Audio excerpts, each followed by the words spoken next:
সকাল সকাল শ্বশুরবাড়িতে জামাই বড় একটা ছাগল কিনে আনছে খাওয়ার জন্য। জীবনে প্রথমবার এত বড় একটা ছাগল নিজের হাতেই রান্না করতে হলো। এতদিন পর বাবার বাড়িতে আসছি, মা ভাইয়ের বউ দুইজনই একটু অসুস্থ। ভাবছি কয়েকটা দিন মায়ের কাছে থাকবো, তাই নিজের সংসারের সব কাজ গুছিয়ে রাতেই রওনা দিয়ে চলে এসেছি বাবার বাড়িতে। সকাল হতে না হতে জামাই এত বড় একটা ছাগল কিনে আনছে খাওয়ার জন্য। বাড়ির এক পাশে গাছের সাথে এভাবে ছাগলটা পরিষ্কার করে নিবে। এদিকে তো রান্নার দায়িত্ব আমার উপর। সবসময় তো ননদ ভাবি হাতে হাত রেখে রান্না করি, তবে এবার নিজের হাতেই সবকিছু করতে হবে। মাংসগুলো এভাবে পিস করে কেটে নিতে জামাইয়ের তো ভীষণ কষ্ট হয়। সবকিছু গুছিয়ে নিতে তো একটু সময় লাগবে, তাই এখন রান্না করার জন্য যতটুকু মাংস প্রয়োজন আমি এখানে প্রায় 5 কেজির মতো মাংস নিয়েছি। অনেকদিন পর মাটির চুলায় নিজের হাতে রান্না করব। শিলপাটায় বাটা মশলা দিয়ে একদিকে পেঁয়াজ তেলে ভেজে নিচ্ছি, অন্যদিকে আদা রসুন বেটে নিচ্ছি। ছাগলের মাংস এখন যা রান্না করব আর বাকিগুলো আত্মীয় স্বজন সবাইকে দিতে হবে। জামাই শ্বশুর বাড়িতে কিছু নিয়ে আসলে সবাইকে দিয়েই খেতে হয়। ছাগলের মাংস পরিষ্কার করতে একটু সময় লাগে। গরম পানির মধ্যে লেবু দিয়ে মাংসগুলো ভিজিয়ে রেখে আমি চলে আসছি মশলা কষাতে।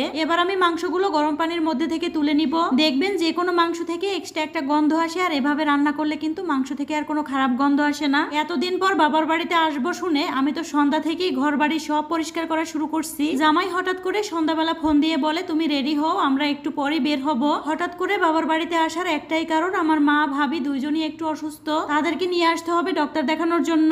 আমি সবসময় ফার্নিচারে কাভার ব্যবহার করি, আর কয়েকটা দিনের জন্য যাব, তাই আমি সুন্দর করে কাভারগুলো দিয়ে নিলাম। আমি যখন থাকবো না, আমার শখের ফার্নিচারে কোনো ধুলা ময়লা যেন না পড়ে। আর এই ফার্নিচার কাভারগুলোর কোয়ালিটি খুবই ভালো আর এত বেশি সফট। আমি সবসময় এসে কভার সেন্টার ফেসবুক পেজ থেকে এই কাভারগুলো নিয়ে থাকি। বাজারে এত এত নকল জিনিস বের হয়েছে, তার মধ্যে আসল জিনিস চিনে কিনতে হয়, তাই আপনারা এই ছবিটা দেখে কিনবেন। অরিজিনাল এই কাভারগুলো 2, 4, 5 বছরও নষ্ট হয় না, আর ফার্নিচারগুলো একেবারে নতুনের মতো থাকে। ভেবেছি এতদিন পর বাবার বাড়িতে যাব, হয়তো কিছুদিন থাকবো, তাই তো জামাই আসার আগেই ফার্নিচারের কাভারগুলো আমি সুন্দর করে পরিয়ে নিলাম। কোথাও রওনা দিলে এমনিতেও সে বলে আমি নাকি রেডি হতে সময় নিই। দেখেন ফার্নিচারে কাভার পরানোর পরে ঘরের লুকটাই চেঞ্জ হয়ে গেছে। আপনারাও চাইলে এই কাভারগুলো নিতে পারবেন। ভাইয়াদের পেজ লিংক আমার ভিডিওর উপরে দেওয়া থাকবে। চলেন এবার বাবার বাড়িতে মাটির চুলায় রান্নাটা আপনাদের সাথে শেয়ার করি। এখানে আমি সব ধরনের মশলা সুন্দর করে কষিয়ে নিচ্ছি। আমাদের অঞ্চলে শ্বশুর বাড়িতে জামাই কিছু নিয়ে আসলে সবাইকে দিয়ে খেতে হয়। বিশ্বাস করেন এটার মধ্যে অন্যরকম একটা শান্তি। বাবার বাড়িতে আসলে মায়ের হাতের রান্না খেতে ভীষণ মন চায়।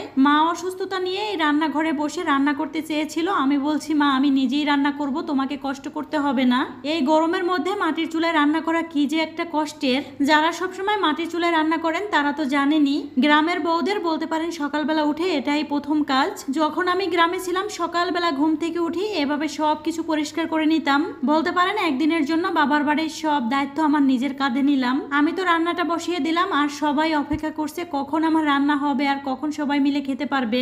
মাংসের পাশাপাশি কিছু মাছও পরিষ্কার করে নিয়েছি, মাছগুলো রান্না করব। নিজেরা হলে একটা রান্না করলেই হতো, যেহেতু জামাই আছে তাই সবকিছুই রান্না করতে হবে একটু একটু করে। মাংসগুলো একটু সময় নিয়ে কষিয়েছি যেন সেদ্ধ হয়ে যায়, এরপর পরিমাণ মতো পানি দিয়ে দিলাম। বাবার বাড়ি মাটির হলো মেয়েদের কাছে পৃথিবীর সব শান্তি এখানেই। সবাই আমাদের পরিবারের জন্য দোয়া করবেন। আজকের ভিডিওটি এ পর্যন্ত।